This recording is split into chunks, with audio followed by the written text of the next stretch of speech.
So, University of Kentucky Markey Cancer Center is offering a free head and neck cancer screening very soon. Dr. Alexandra Kejner is here to tell us more about it. Thank you very much for coming in. My pleasure. Thank you for having me. I really appreciate it. This is our second time actually this year. And so the first screening event was fantastic. We had a really great showing.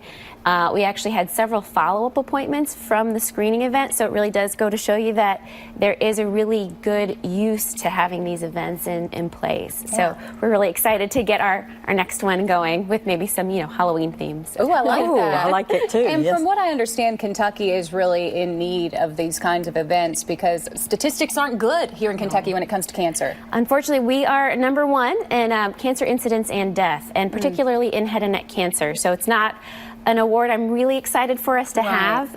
However, it does show that we have room to really address this in Kentucky, especially in kind of the far-reaching aspects of our state. And so the earlier we find things, the more quickly and easily we can treat things, and the less impact it has on someone's life. Because with head and neck cancer, it really affects all of the things that make you human: speech, food, breathing, all of the things that, if you're going to have Thanksgiving dinner with someone, you want that to be the part that they see that works well with the family. And so we want to catch these things before they cause problems swallowing or eating or breathing or talking. And so that's one of the biggest goals of these events, is not just the screening aspect, but also the education part of it as well. This is not a screening that I would think a lot of people have in their usual routine. Should we be paying more attention to this now?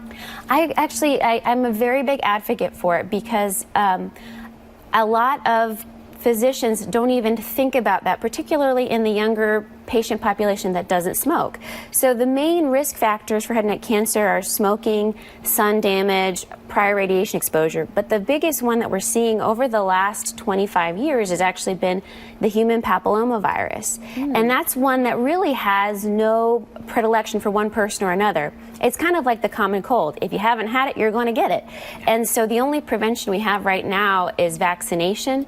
But the biggest probably armamentarium we have right now against that kind of cancer is finding it early. And so I've seen patients as young as 30 have this kind of tumor. And so screening is not super invasive. It's a neck exam, an oral cavity or mucosal exam, where we just kind of look inside, and yes, there's occasional. And here's the great opportunity to do this. Exactly. Free to do so October 24th, 5 to 7 at the Markey Cancer Center. Just give them a call if you have any questions. Thank you for being with us. My pleasure. Thanks for having us. Appreciate it. Yeah.